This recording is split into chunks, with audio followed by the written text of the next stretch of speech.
बच्चों थोड़ा सा आराम से बोलिए, बहुत तेज मत बोलिए, ठीक है। आज आपको हम पढ़ाएंगे पास्ट एंड डेफिनेट टेंस। कौन सा पढ़ाएंगे? Past and definite tense. Past and definite tense बनाने से पहले हमें उसकी पहचान मालूम होना चाहिए कि इसकी पहचान क्या है। अगर पहचान मालूम है तब आप समझ जाएंगे कि हाँ ये टेंस कौन सा है, और उसके नियम मालूम है तो टेंस बनाने में कोई दिक्कत नहीं होगी। आप समझ रहे हैं ना? Yes sir. हाथ बांधिए, पहले ठीक से बैठिए, ध्यान से समझेंगे। पहचान क्या है समझेंगे ध्यान से। पास्ट एंड डेफिनेट टेंस की क्रिया से यह पता चलता है कि कोई कार्य भूतकाल में किसी समय समाप्त हो गया। जब हिंदी वाक्यों क्रियाओं के अंत में आ ई ए यह था थी थे होती है तो उसे हम पास्ट एंड डेफिनेट टेंस कहते हैं। समझ में आया? Yes sir. मतलब क्रिया के लास्ट में क्या आ जाए?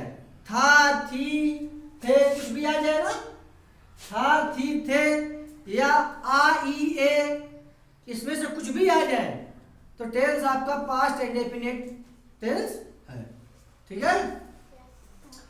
अब देखिए, इसमें आपको सब्जेक्ट प्लस वर्ब, और वर्ब का सेकेंड फॉर्म लगता है, वर्ब का सेकेंड फॉर्म लगता है। पहले बनाएंगे सब्जेक्ट, और सब्जेक्ट किसे कहते हैं जानते हैं?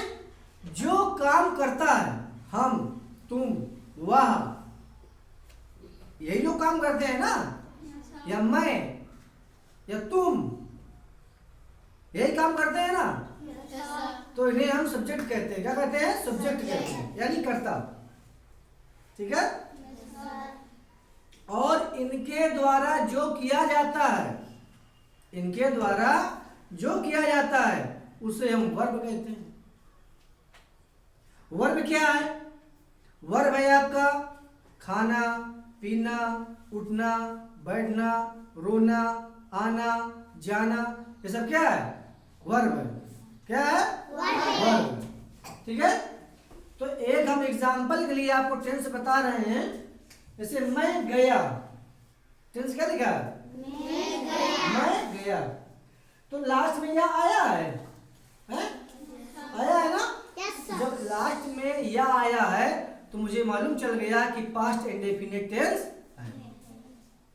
तो इसमें हमको ना ये इंट्रोगेटिव है ना नेगेटिव है, ये सिंपल है। तो सिंपल में हमें केवल सब्जेक्ट और वर्ब का सेकंड फॉर्म का यूज करना है, बस, ठीक है।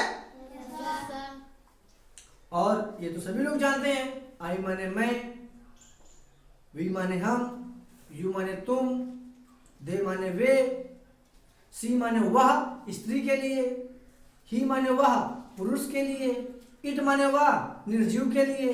सबको पता है। तो क्या है? मैं गया, तो मैं क्या माने होता है?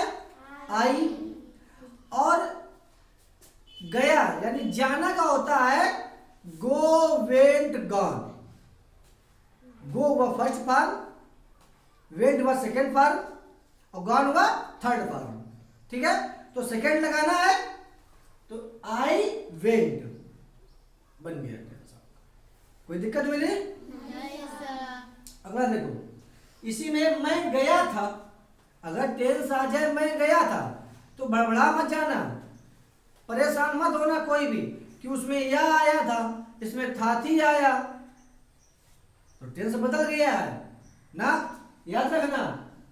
ई ए या था थी थे, कुछ भी है, पास्ट इंडेफिनिट टेंस ही है। इसमें वर्ब का सेकंड फॉर्म ही लगाना है, ठीक है। मैं गया था, मैं आई, और गया का वेंट, सेकंड फॉर्म, गो, वेंट, गॉन, ठीक है। बन गया ना? अब हम एक टेंस बता रहे हैं, फिर हम पूछेंगे सबसे। इतना समझ में आया कि नहीं आया? अब क्या गया है?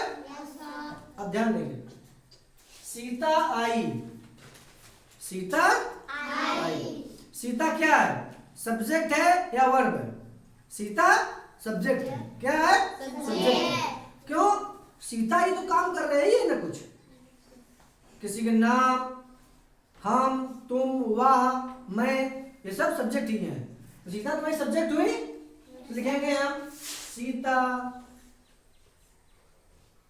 और आई का होता है कम, आना या आई कम ही होता है। और कम का चाहे फर्स्ट फॉर्म हो, चाहे सेकंड फॉर्म हो, चाहे थर्ड फॉर्म हो, तीनों का कम ही रहता है। तीनों क्या रहता है? कम ही रहता है। लिखेंगे सीता कम। समझ गए ना? हाँ, अगला है, अगला क्या लिखा हुआ है? हम खाए। क्या लिखा है? हम खाए। हम का माने होता है वी। हम का माने होता है वी। और खाना का होता है ईट, लेकिन उसका सेकंड फॉर्म होता है एट, यानी ATE। बन गया? किसी को दिक्कत मिली? समझ में आ जाएंगे? ठीक है। ये घर पे जाना तो अच्छे से यहाँ लिख लीजिए, घर पर याद करना, लर्न करना। अब कल जब आप लर्न करके आएंगे तो step by step, one by one करके हम सबसे पूछेंगे। अभी किसी को दिक्कत हो तो बताइए, दोबारा बता दें। किसी को दिक्कत है? चलिए ठीक है।